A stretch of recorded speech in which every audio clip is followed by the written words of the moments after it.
Ya. Beberapa disebut juga prinsipal komponen analisis atau faktor analisis. Cuma bedanya begini, kalau IOF itu yang kita pelajari kolom-kolomnya tadi, ini sama variabelnya. Jadi misalnya SST ya SST semua. Jadi SST berdasarkan waktu perkembangannya seperti apa. Kalau yang prinsipal komponen analisis, X-nya ini beda. Jadi ada SST, ada salinitas, ada klorofil, dan seterusnya. Tapi pikselnya sama. Bedanya di situ. Tapi secara teori bagaimana menurunkannya ini sama. Prinsipal komponen dan EOF. Hanya beda jenis datanya. Tadi kalau EOF datanya time series, kalau prinsipal komponen datanya untuk variabel yang berbeda atau parameter yang berbeda. Tapi tidak time series. Atau ada juga yang menyebutkan faktor analisis, cuma kalau faktor analisis nanti perkembangan dari itu. Jadi nanti ada rotasi dan lainnya. Kita sementara yang basic dulu, yaitu yang EOF yang tanpa rotasi atau prinsipal komponen. Jadi kira-kira kebayangannya seperti ini. Kalau tadi kita punya 1188 peta sebaran SST bulanan, kemudian dengan EOF tadi, empirical orthogonal function itu, kita akan memilih beberapa peta. Bukan memilih berdasarkan bulannya ya, bukan. Tapi peta ini dia merupakan gabungan. Dia kombinasi linear, gabungan dari semua waktu dari Januari 1900 sampai dengan 1998 tadi, 1999. Jadi dia adalah fungsi atau kombinasi linear dari semua bulanan yang kita punya. Ini OF1.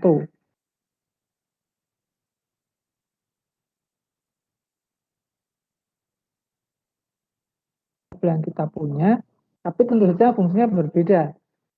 Maksudnya koefisiennya beda. Kombinasi linear itu kayak regresi gitu, itu kan merupakan fungsi linear dari sekian banyak X ya. Jadi ini nanti dia adalah kombinasi linear dari bulanan SST yang kita punya. EF1, EF2, dan seterusnya.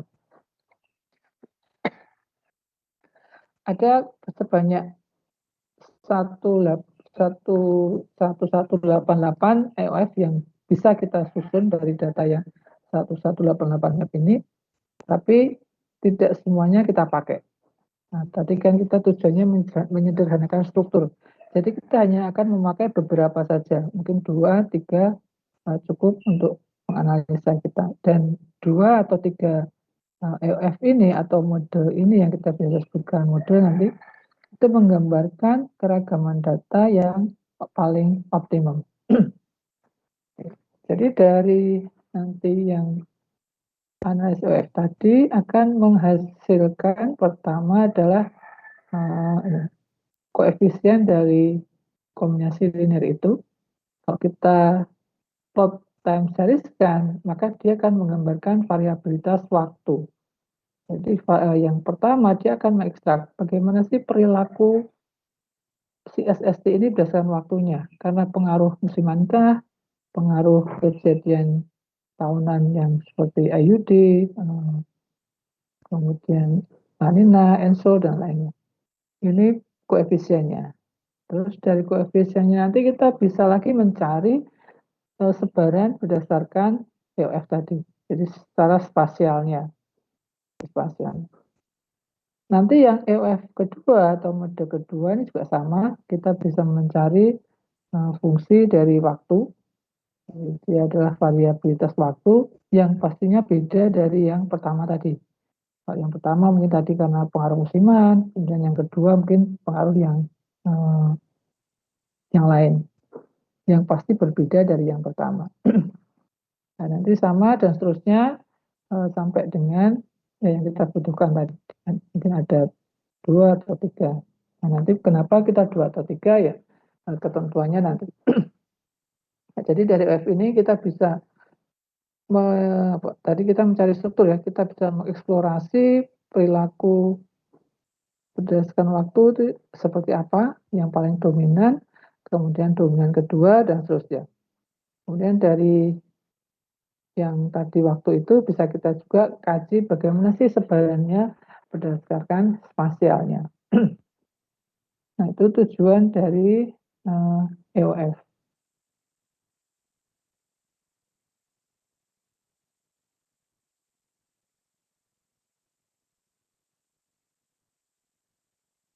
Samaan dari suhu Januari 190, 191, dan seterusnya sampai dengan yang data terakhir kita. Dia adalah kombinasi linear dari itu. Itu EOF 1 atau mode 1.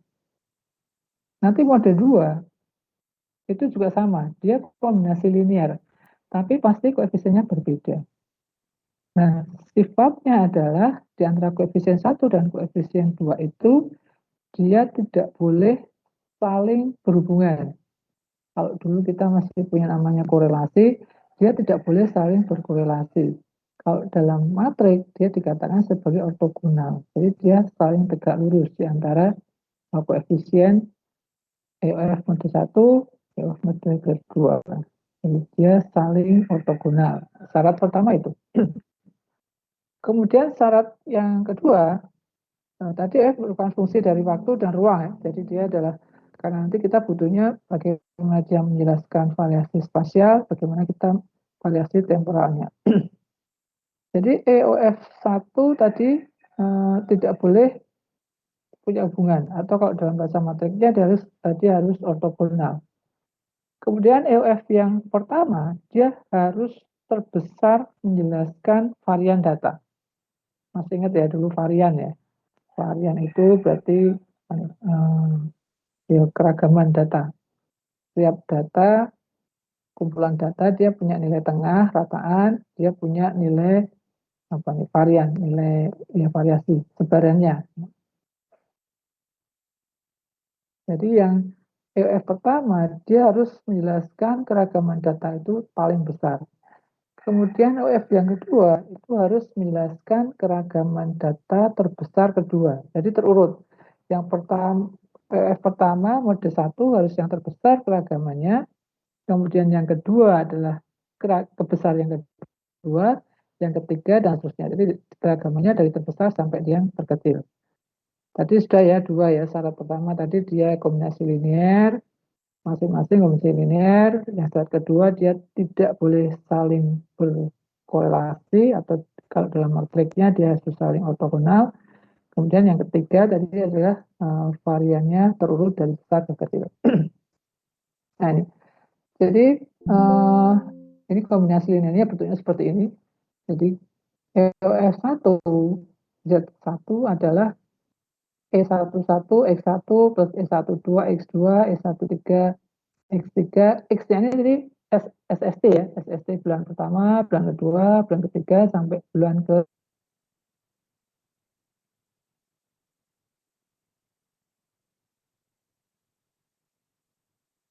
ini juga kombinasi linear dari X1 atau SST1 sampai dengan SST yang ke 120. Tapi koefisiennya pasti beda. Tadi E11 sekarang E21, E12, E22 dan seterusnya. Jadi ini adalah kombinasi linear. Kemudian tadi syarat kedua, dia tidak boleh tidak boleh berkorelasi, tidak boleh ada hubungan.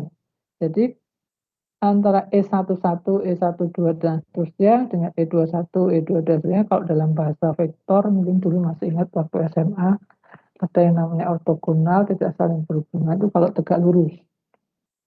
Jadi perkalian antara E11, E12 dan seterusnya ini dengan E21 dan seterusnya ini dia harus sama dengan 0. Itu menyatakan sebagai dia ortogonal atau tidak saling berhubungan.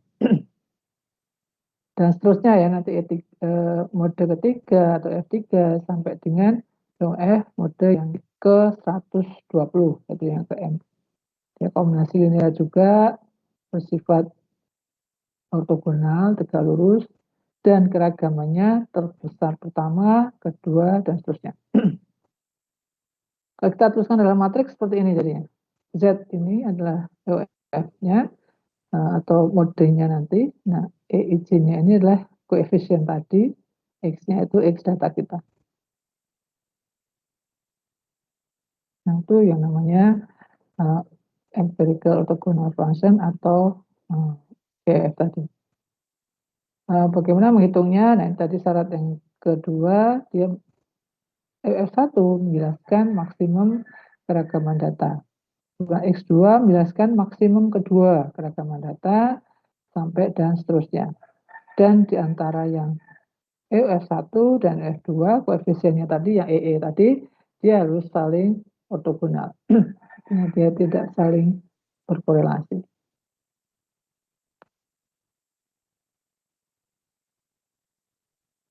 Ini salah satu contoh, diberikan beberapa aplikasi ya,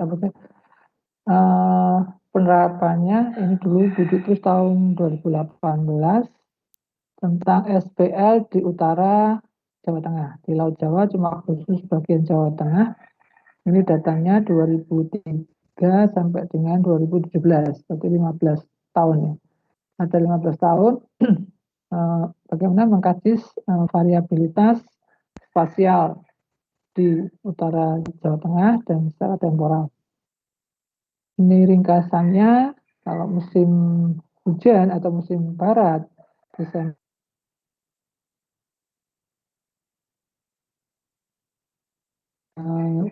rata-rata suhunya 29, sekian. Kemudian musim peralihan 1, Maret sampai Mei, ini 30, sekian. Ini spasialnya itu yang bawah, ringkasannya yang atas. Kemudian yang musim timur, Juni, Juli, Agustus, ini 29,19.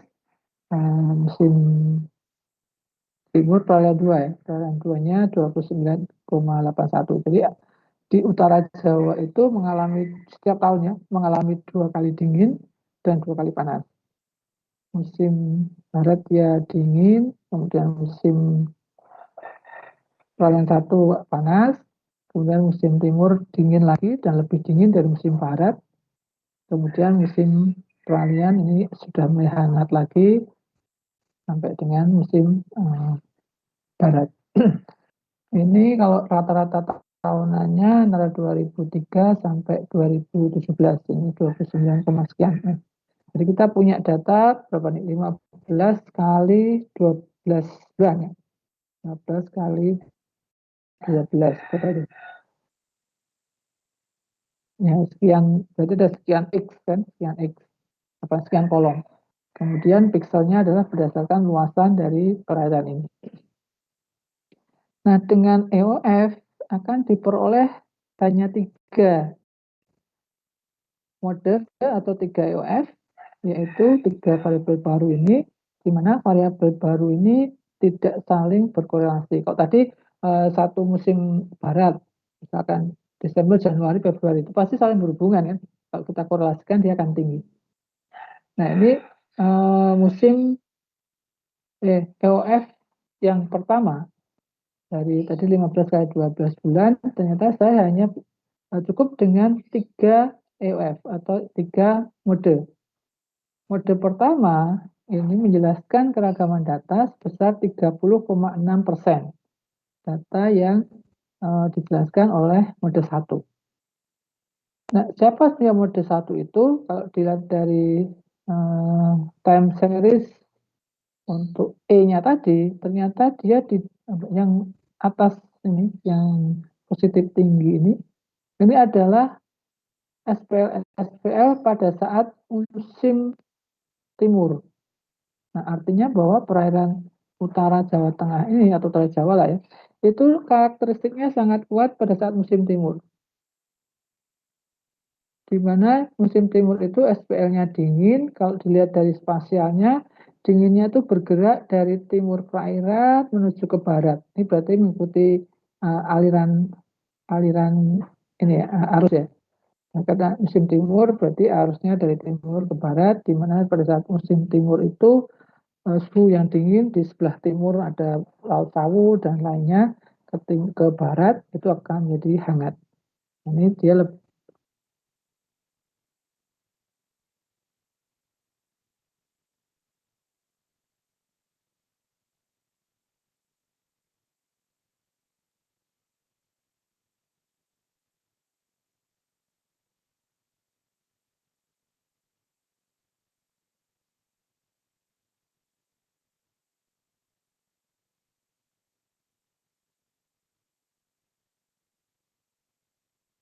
Halo?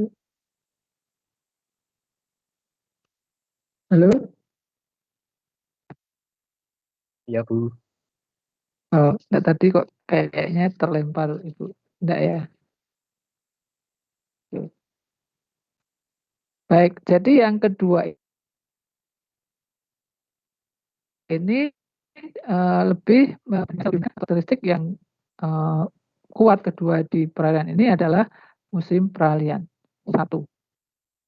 Dengan keragaman data adalah 27,1%. Nah, ini kalau peralihan satu itu kan arah arus sudah enggak ada dominan barat atau timur ya, dia jadi hangat di hampir seluruh perairan ini di Utara Jawa. Kemudian EOF yang ketiga, kalau secara temporal dia tidak terlalu spesifik menjelaskan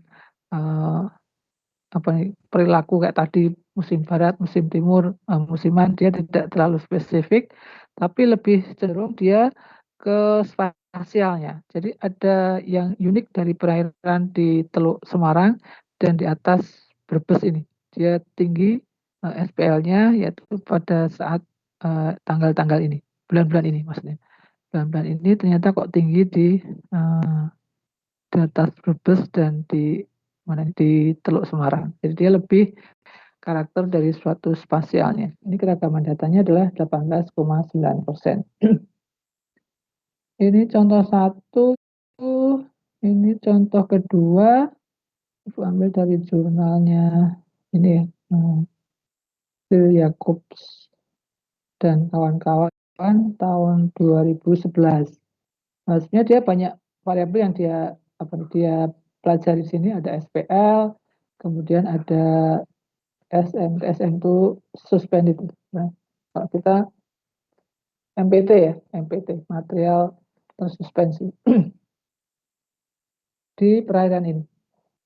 Terus ada satu lagi klorofil, jadi dia ada tiga data time series, SPL, klorofil, dan MPT. Ini ada gambar pertama, ini adalah gambar batimetri, yaitu di yang kanan ini dia agak dangkal, kemudian agak dalam turun ke bawah sebelah kiri. Ini gambaran dari batimetrinya. Sedangkan MPT-nya ini tinggi di barat, di kanan ya, kanan atas ini dia tinggi, terus turun agak rendah di yang di bawah. Ini datanya tahun udah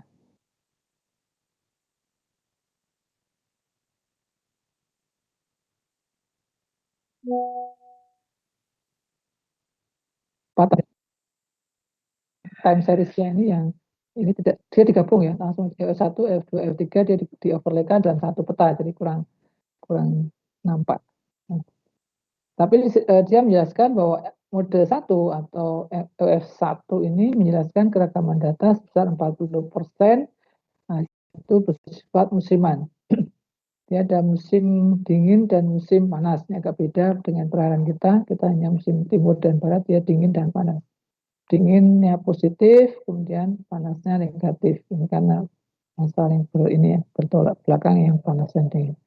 Nah, secara spasial, yang EOR1 ini, dia tinggi di yang ujung kanan tadi. Berkaitan dengan kedalaman. Jadi, pada saat musim dingin, MPT ini tinggi di perairan-perairan yang dangkal, kemudian agak rendah di perairan yang dalam.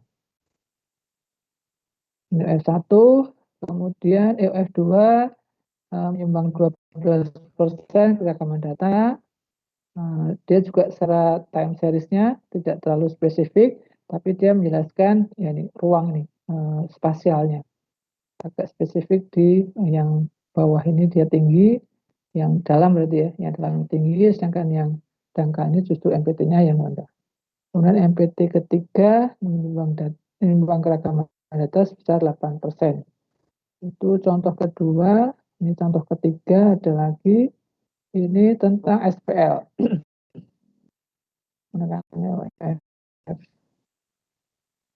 Ini agak beda dengan ini di Laut Banda ya, jadi agak beda berlakunya dengan yang di utara Jawa.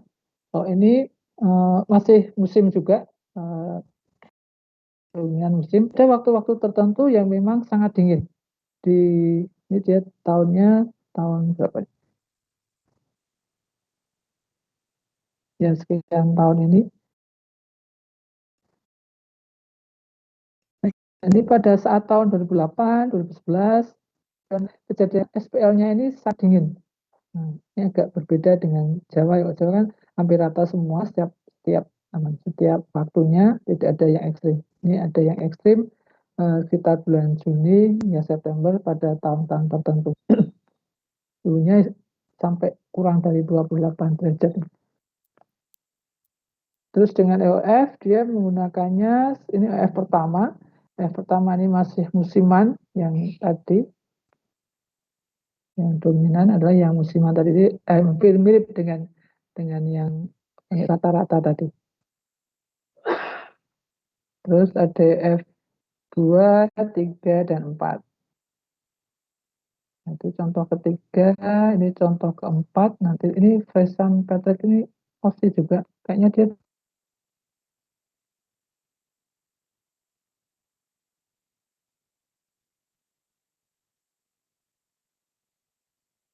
dua kali apa ini kurang kurang jelas atau kira-kira sudah ada bayangan ya EF ya untuk apa itu. Jadi data kita adalah data time series yang pasti.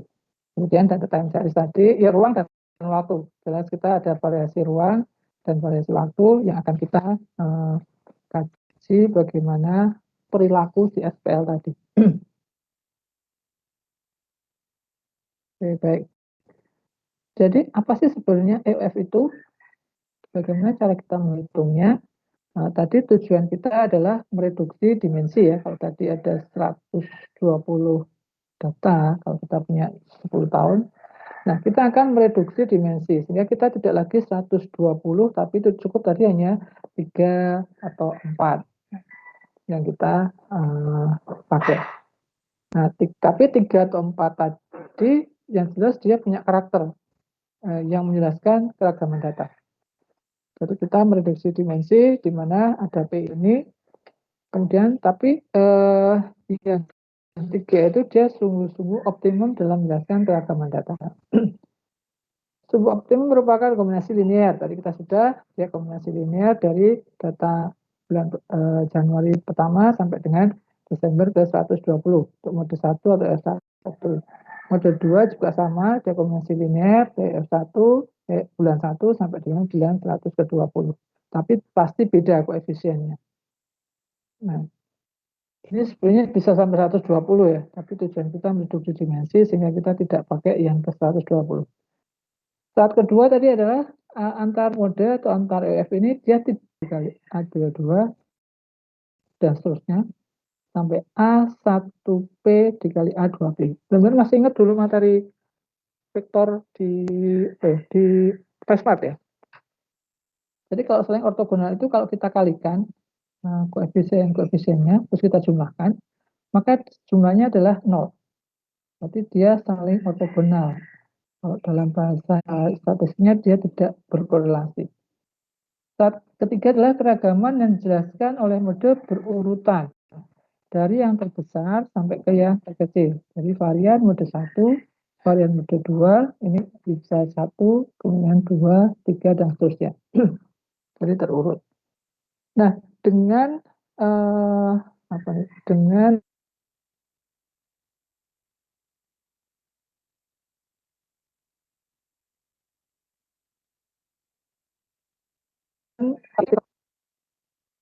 spesial ya, nah, di kalkulus seperti di Smart ini pasti kalau kita bicara tentang maksimum, tentang minimum, berarti ada sesuatu nih yang kita diferensialkan.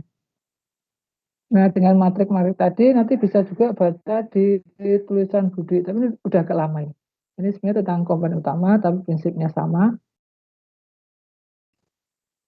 Di dimensi linear, varian pertama yang dijelaskan maksimum, kemudian dia tidak boleh saling berkorelasi atau dia berarti ortogonal, Kasusnya ya, nih kalau mau baca nanti silakan, kalau yang senang baca atau yang senang kalkulus silakan. Jadi bentuk maksimum dari yang tadi itu, varian pertama, varian kedua, selanjutnya, dia sebenarnya adalah penyelesaian persamaan ciri dari suatu matriks kovarian. Diferensial, dan seterusnya. Nah, itu sebenarnya dia adalah penyelesaian persamaan ciri suatu matriks kovarian. Masih ingat ya waktu statistik dulu ya. Kalau kita punya data, kita hitung rataannya, kita hitung variannya. Varian itu kekonsistenan data. Kalau kita ujian skripsi, nanti kalau ujian skripsi ada 4 penguji. Kalau di antara 4 penguji itu pasti punya rata-rata. Dosen 1, 2, 3, 4. Kalau rata-ratanya kurang dari 70, pasti tidak lulus. Kalau ringnya atau variannya antara satu dengan yang lain.